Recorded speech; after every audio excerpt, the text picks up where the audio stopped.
구약성경 여호수아 6장, 제가 지은 성경 325페이지. 자, 우리 1절부터 7절까지 한 절씩 읽고 마지막 절은 한 목소리로 읽겠습니다. 이스라엘 자손들로 인하여 여리고는 굳게 닫혔고 출입하는 자 없더라. 여호와께서 여호수아에게 이르시되 보라, 내가 여리고와 그 왕과 용사들을 내 손에 붙였으니 너희 모든 군사는 성을 둘러 성 주위를 매일 한 번씩 돌되 엿새 동안을 그리하라. 제사장 7은 7 양강나팔을 잡고 언약궤 앞에서 행할 것이요 제7일에는 성을 7번 돌며 제사장들은 나팔을 불 것이며 제사장들이 양강 나팔을 길게 울려 불어서 그 나팔 소리가 너희에게 들릴 때에는 백성은 다 큰 소리로 외쳐 부를 것이라. 그리하면 그 성벽이 무너져 내리리니 백성은 각기 앞으로 올라갈지니라 하시매 눈의 아들 여호수아가 제사장들을 불러서 그들에게 이르되 너희는 언약궤를 메고 7 제사장은 7 양강 나팔을 잡고 여호와의 궤 앞에서 행하라 하고 다같이요 또 백성에게 이르되 나아가서 성을 돌되 무장한 자들이 여호와의 궤 앞에 행할지니라. 아멘. 오늘 저는 본문을 중심으로 여호수아 6장 전반에 걸쳐서 여리고의 정복이라는 제목으로 말씀을 전하고자 합니다. 2014년 벌써 10년이 다가오는데 2014년 7월 달에 인터넷에 한 동영상이 떠오르면서 이것이 한국 사회를 발칵 뒤집어 놓은 적이 있습니다. 그 영상의 내용이 뭐냐면 한국 청년 세 사람이 인도의 불교 사원에 들어가서 그 경내를 기도하며 돌면서 찬양하면서 대적 기도하는 그러한 장면이 담긴 영상이었습니다. 이른바 땅밟기 기도를 했다는 것입니다. 성경, 바로 구약성경 여호수아 6장에 보면 이스라엘 백성들이 여리고 땅을 정복할 때 그 성 주위를 하루에 한 번씩, 그리고 마지막 제7일에는 7번 돌고 나서 그렇게 큰 소리로 외쳤을 때에 그 강대하던 여리고성이 무너져 내리면서 여리고성을 정복했듯이 이들의 논리는 이렇습니다. 각 지역에는 그 지역을 주장하고 다스리는 악한 영들이 있는데 바로 믿음으로 그 땅을 밟으며 대적 기도를 하면 악한 영들이 쫓겨나고 그래서 복음을 쉽게 전할 수 있다. 그러한 논리로 했다는 것입니다. 나중에 드러났지만 바로 그 전에도 그 이후에도 한국 교계와 선교지에서 많은 문제를 일으켰던 인도급 선교회가 그 일을 했다는 것이 드러났습니다. 사랑하는 성도 여러분, 어떤 분이 그런 이야기를 하더라고요. 이민 와서 어떤 가게를 얻고 싶은데 돈이 없었어. 그래서 그 가족이 밤마다 9시, 10시가 되면 밤마다 그 가게를 돌아가면서 그 가족들이 손을 잡고 빙빙 돌면서 하나님 이 가게 주세요 해서 기적적으로 하나님께서 그 가게를 그렇게 바로 주셔서 우리가 오늘 이렇게 번듯하게 살 수 있게 됐다면서 간증하는 분 이야기를 들었습니다. 그것은 정말 간절함의 발로이고 얼마든지 그렇게 하는 것은 문제가 되지 않습니다. 그런데 마치 땅을 밟고 그 땅을 지배하고 있는 악한 영들이 있기 때문에 그 땅을 밟으면서 대적 기도를 하면 그 악한 영들이 물러감으로 복음을 전할 수 있다는 성경 어디에도 없는, 오늘도 보겠지만 여호수아 지금 6장은 그런 내용을 말하지 않는데 자신의 그 잘못된 비성적인 생각을 집어넣어서 마치 성경이 그것을 가르치는 것처럼, 놀랍게도 많은 교회에서 중보기도 학교 혹은 중보기도 훈련이라는 것이 있는데 거기 사용되는 교재 보면 그런 내용들이 버젓이 들어있는 것을 제가 보게 되고 경악을 금치 못했습니다. 그래서 때가 되면 우리 교회도 다시 한 번 더 할 텐데, 팬데믹 전에 제가 중보기도학교 교실을 열었습니다. 그때 그러한 내용들이 얼마나 잘못됐는가, 올바른 영적인 기도가 무엇인가를 제가 가르치기도 했습니다. 이스라엘 백성들이 요단강을 건너서 그들이 도착한 진을 친 곳이 바로 길갈이었습니다. 저렇게 요단강을 건너서 그들이 길갈에 장막을 치죠. 거기서 그들이 할례를 행합니다. 그리고 그들의 몸이 다 나았을 때에 거기로부터 아래쪽 남쪽 약 2마일 정도 떨어진 곳이 여리고인데, 여리고성을 정복을 하러 나갔습니다. 하나님께서 여호수아를 통하여 이스라엘 백성들에게 명령하신 말씀이 바로 3절로 5절의 말씀입니다. 너희 모든 군사는 성을 둘러, 여리고성을 둘러 성주의를 매일 한 번씩 돌되 엿새 동안을 그리하라고 말씀하십니다. 매일 하루에 한 번씩 성을 한 바퀴 돌으라는 것입니다. 그래서 6일 동안 하고 마지막 제7일에는 7바퀴를 돌라고 말합니다. 그런데 4절로 5절에 보면 이스라엘 백성들, 이스라엘 군사들이 바로 여리고성을 도는 그 방법을 설명해 주고 있습니다.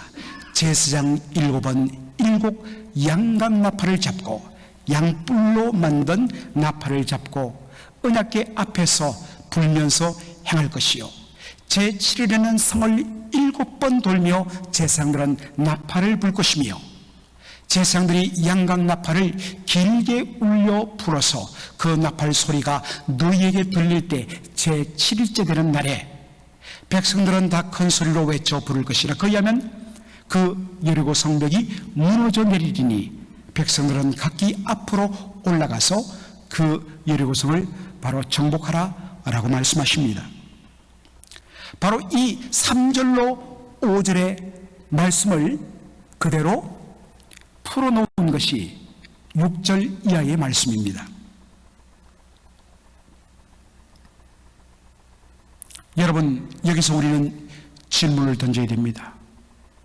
왜 하나님께서 직접 군대를 이끌고 여호수아에게 가서 여리고성을 정벌하라 하지 않냐고, 왜 이렇게 독특한 명령을 하셨을까? 그런데 우리가 다시 한 번 더 주목할 것은 제일 앞에, 물론 그 앞에는 7명의 제사장이 7개의 양각 나팔을 들고 불면서 앞서가고, 바로 그 뒤에 여호와의 언약궤가, 제사장들이 어깨에 맨 여호와의 언약궤가 뒤따르는, 그리고 그 뒤에 이스라엘의 군사들이 뒤따라가는 이런 모양을 하게 했을까 하는 것입니다. 여러분, 여기서 우리가 다시 한 번 더 확인해야 될 것, 그것은 바로 여호와의 언약궤가 무엇인가 하는 것입니다. 여호수아 6장 4절과 6장 8절을 비교하면 여호와의 언약궤가 무엇을 상징하는가를 잘 알 수 있습니다. 자, 여호수아 6장 4절을 보면 이렇게 되어 있습니다. 제사장 7은 7 양각 나팔을 잡고 언약궤 앞에서 행할 것이요. 그런데 8절에 보면 어떻게 되어 있습니까? 제사장 7이 7 양각 나팔을 잡고 여호와 앞에서 진행하며. 여러분, 이 두 구절을 한번 비교해 보십시오. 딱 한 글자만 빼고는 나머지는 똑같은 내용입니다. 그렇죠? 똑같습니다. 그러면 6절과 4절에서 한 가지씩 서로 다른 것이 무엇입니까? 예, 바로 6장 4절에 언약궤 앞에서란 말과 6장 8절에 여호와 앞에서란 말이 서로 다릅니다. 그렇다면 이것은 뭘 말하는가? 언약궤 앞에서 행한다는 것은 여호와 앞에서 행한다는 말을 뜻한다는 말입니다. 여러분, 여호와 앞에서, 여호와 앞에서, 그냥 영어로 보면 before the Lord, 주님 앞에서라고 되어 있습니다. 그런데 히브리어로 보면, 히브리어를 정확하게 번역하면 바로 하나님의 얼굴 앞에서라는 뜻이 됩니다.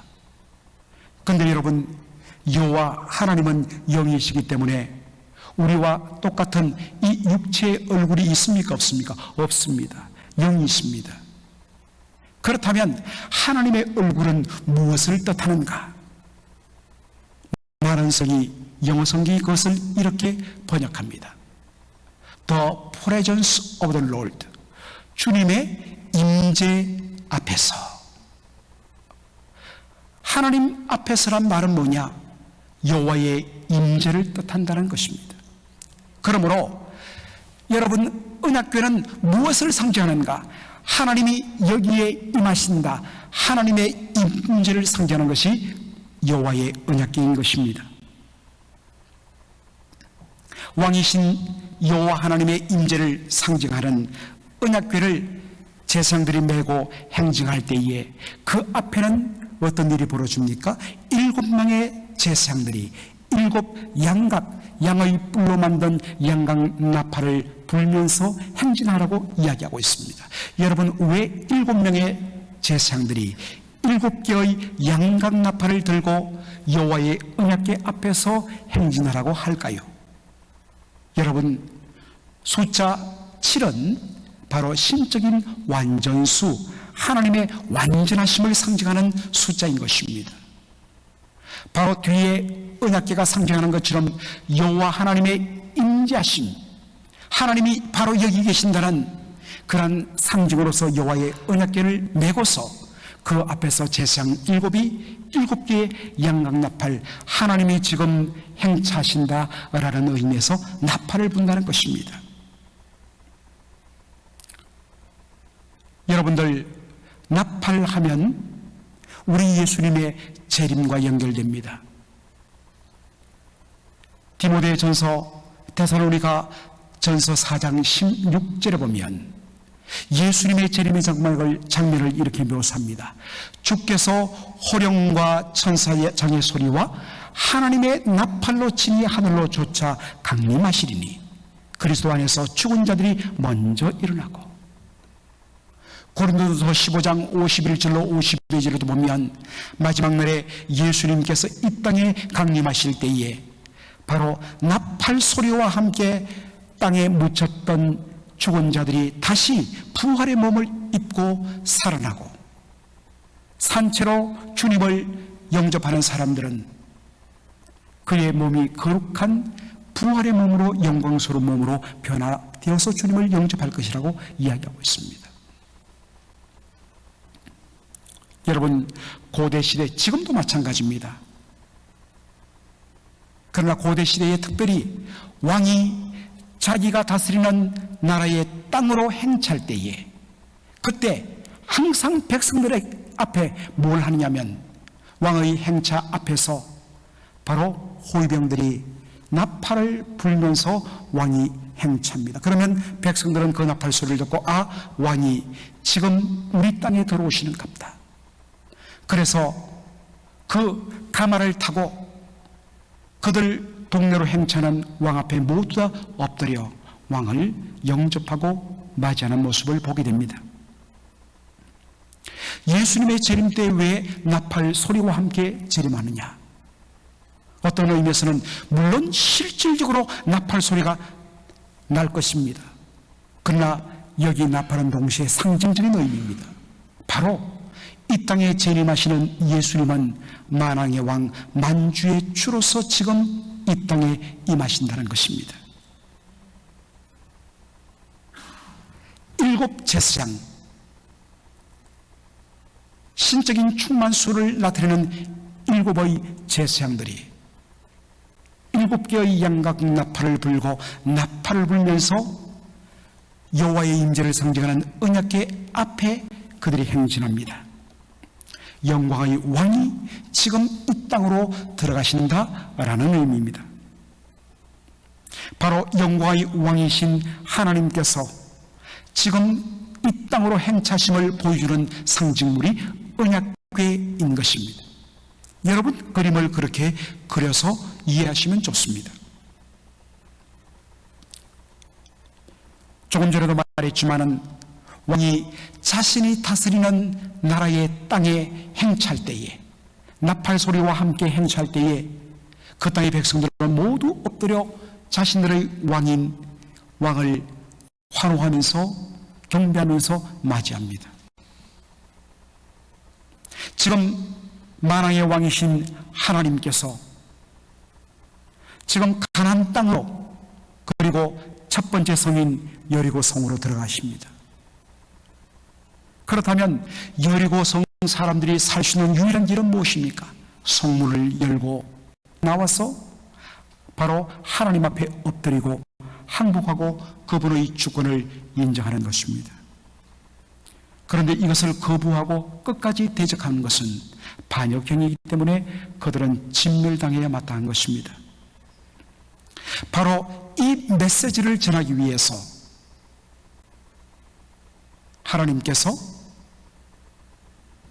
7명의 제성이 7개의 양각 나팔을 잡고 바로 하나님의 임재를 상징하는 언약궤를 앞장서서 그들이 그렇게 여리고성을 한 바퀴 도는 것입니다. 이 여호수아 6장과 관련되어서 제가 여러 주석들을 보다가 데이빗 메더빅이라는 구약 학자가 쓴 여호수아 주석을 보다가 참 공감하고 은혜를 받았습니다. 왜 하나님께서 7명의 제성이 7개의 양각 나팔을 불고 앞장서고, 그리고 그 이어서 제사장들이 어깨에 맨 여호와의 언약궤가 그 뒤를 따르면서 매일 하루에 한 바퀴를 도는가, 그리고 마지막 제7일 7째 날에는 7바퀴를 돌게 하셨는가? 데이빗 메드빅은 이렇게 해석합니다. 이것은 하나님께서 비록 근본적으로 가난한 모든 족속들은 다 진멸되어야 마땅하지만 마지막으로 여리고에게 회개할 기회를 주시는 하나님의 은혜의 표시라는 것입니다. 마지막 날 제7일에는 한 번이 아니라 7번을 반복해서 돕니다. 이것의 메시지는 무엇입니까? 지금 진정한 왕이신 여호와 하나님이 이 땅으로 행차한다. 성문을 열어라. 온전히 마음문 열고 항복해라. 받아들이라. 그러면 너희들이 산다. 그런데 듣지는 않습니다. 한 번 더 기회를 줍니다. 한 바퀴 또 돕니다. 그래도 듣지 않습니다. 그런데 또 한 바퀴 돌고 또 한 바퀴 돕니다. 어떤 의미에서는 백성들이 야, 이제 그만하면 됐는데요. 문 안 열잖아요. 아니야. 좀 더 돌아야 돼. 5바퀴, 6바퀴, 7바퀴. 마지막까지 그들이 회개하고 돌아오면 그들을 긍휼히 여기시고 살리시려는 하나님의 은혜가 그 속에 들어있다고 데이빗 메드빅은 이 본문을 해석합니다. 참 너무나 공감이 되는 그런 말씀입니다. 그런데도 끝내 그들은 문을 열지 않습니다. 왕이신 하나님을 영접지 않습니다. 끝까지 마음의 빗장을 타다 겁니다. 바로 그러므로 말미암아 여리고성 무너지고 그 땅이 진멸되었다고 데이빗 메드빅은 해석하고 있습니다.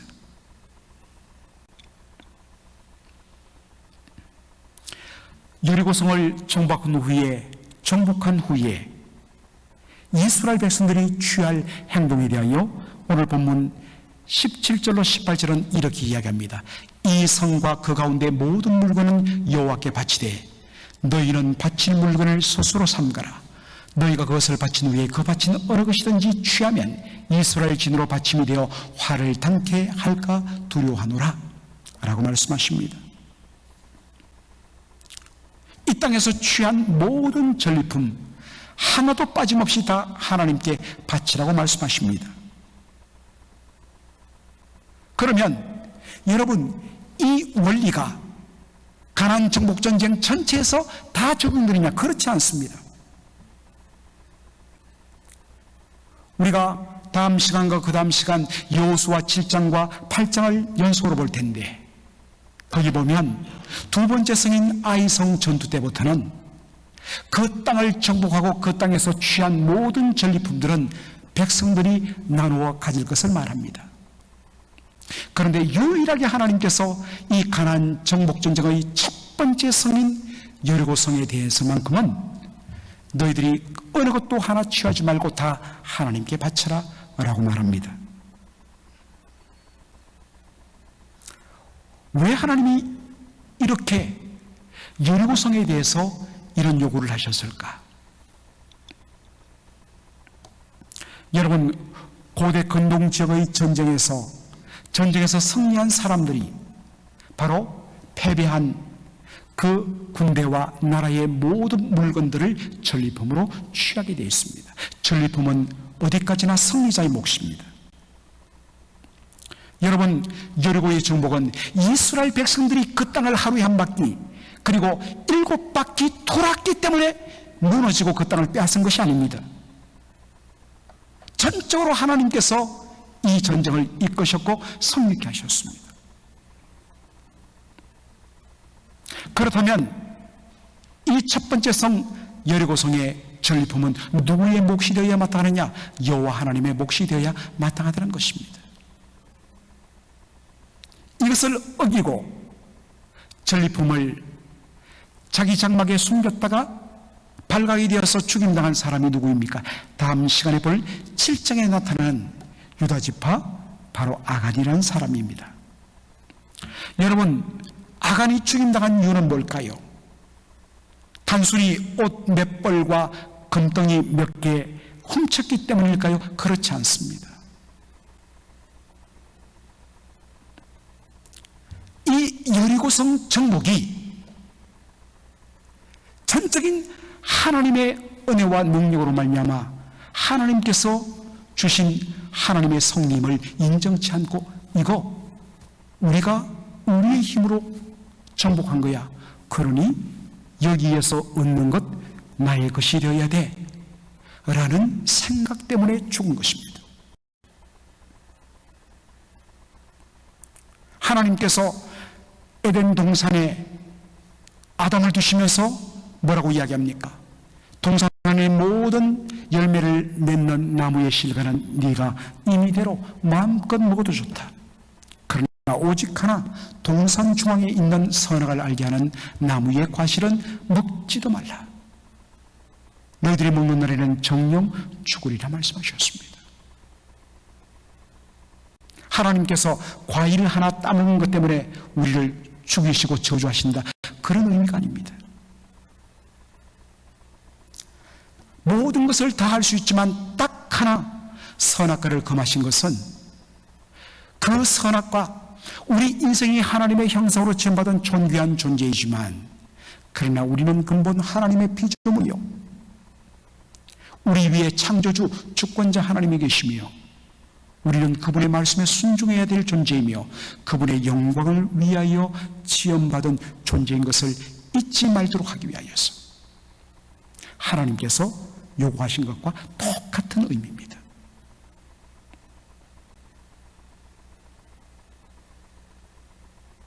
사랑하는 성도 여러분, 이 원리를 우리는 잊어서는 안 됩니다. 자, 이제 여리고성을 다 정복한 다음에 또 거기에서 믿음으로 반응했던 바로 라합과 그의 가족들은 살린 후에 여호수아가 이 황폐화된 여리고성을 향하여서 그가 하나의 말씀을 선포합니다. 26절에 이렇게 말합니다. 여호수아가 그때에 맹세로 무리를 경계하여 가로되 이 여리고성을 누구든지 일어나서 건축하는 자는 여호와 앞에서 저주를 받을 것이라. 그 기초를 쌓을 때 장자를 잃을 것이요 문을 세울 때 계자를, 바로 그 다음 아들을 잃을 것이다 라고 그렇게 저주의 예언을 합니다. 여러분, 이 말씀을 보면서 여러분 좀 이상하지 않습니까? 여리고성은 바로 요단강을 건너면 첫 번째로 만나는 아주 길목에 있습니다. 그래서 예수님 당시에도 여러분 여리고에 누가 있었습니까? 바로 세리장 삭개오가 있었습니다. 거기에는 세관이 있었다. 그만큼 거기는 무역로 교통의 요지였다는 뜻입니다. 이 길목, 목이 좋은 곳에 여리고성을 다시, 무너진 곳을 다시 이어서 번듯하게 멋지게 재건축해서 요긴하게 쓸 수 있습니다. 그런데 이걸 그냥 이대로 폐허가 된 채로 그대로 내버려 두라. 만일 이것을 다시 재건하는 자가 있으면 기초를 쌓을 때에 저주를 받아 큰아들을 잃을 것이요, 그래도 정신 못 차리고 계속 짓다가 문을 세울 때는 그 다음 아들을 잃으리라 하는 저주를 내렸을 것이다. 참 이 말씀을 이해가 좀 되지 않았습니다. 그런데 송병현 교수님이란 분이 쓴 주석을 보다가 참 그러한 이유겠구나라는 공감대가 갔습니다. 첫째로는 이 폐허가 된 여리고성은 하나님께서 이스라엘 백성들에게 첫 번째로 승리를 안겨주신 하나님의 승리를 바로 보여주는 일종의 트로피라는 것입니다. 둘째는 이 폐허가 된 여리고성은 이스라엘 백성들에게 전쟁에 대한 교훈을 안겨준다는 것입니다. 전쟁의 성패는 사람의 많고 적음에 달린 것이 아니다. 얼마나 성이 튼튼하고 얼마나 군사력이 강한 것인가에 의해서 결정되지 않는다. 오직 전쟁은 여호와 하나님께 속했다. 하나님이 이기게 하시면 바로 무너지게 되는 것이 여리고성. 이것을 보여주기 위한 교훈으로서 여리고성 그대로 두라. 세 번째로는 폐허가 된 여리고성을 통하여서 이스라엘을 대적하고 공격하려는 이방 나라에 대한 메시지로 쓰기 위한 것이라는 것입니다. 누구든지 하나님 나라 백성을 대적하고 하나님 백성들을 회방하면 너희들도 이 꼴 난다. 네 번째는 더 중요합니다. 그것은 하나님의 백성인 이스라엘 백성들에 대한 또 하나의 원인이라는 것입니다.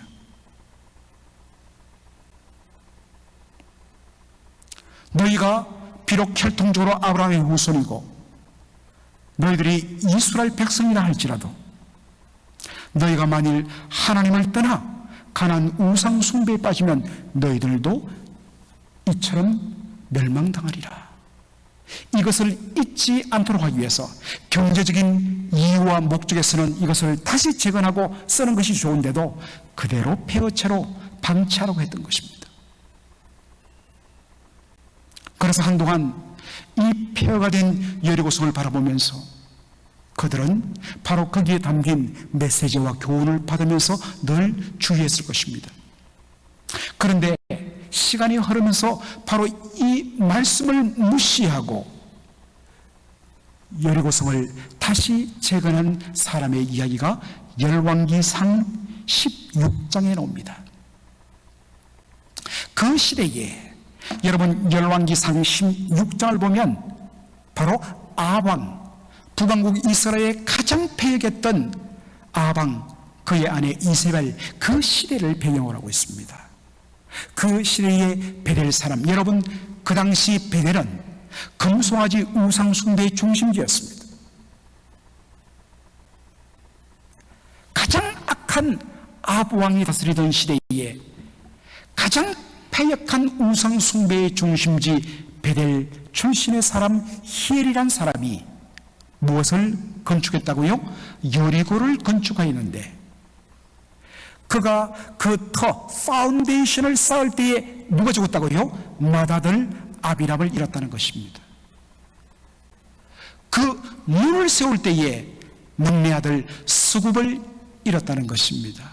그러면서 열왕기상 저자는 이렇게 밝힙니다. 이 이는 여호와께서 눈의 아들 여호수아로 하신 말씀과 같이 되었더라.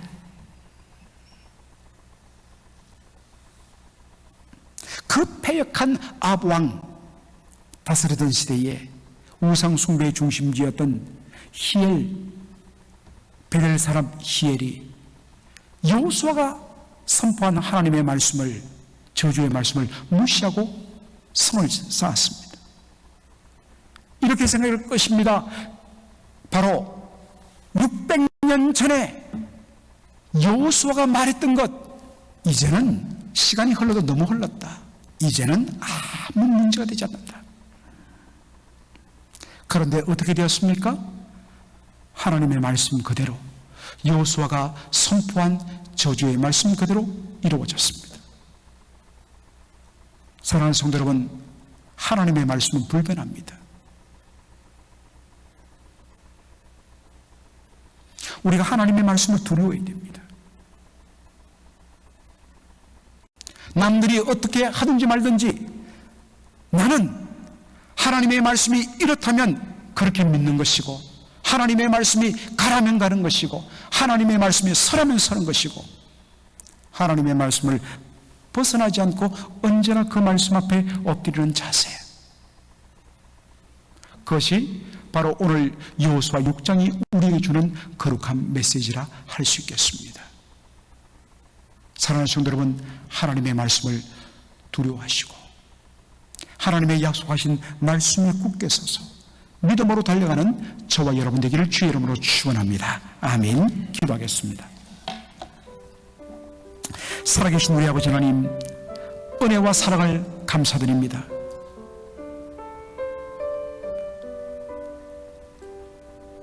독특한 방식을 통하여서 여리고 땅을 정복함으로 말미암아 이 여리고성 정복과 승리가 이스라엘 백성이 한 것이 아니라 전적으로 하나님이 하신 것임을 하나님께서 보여주신 것을 다시 한 번 더 확인하게 됩니다.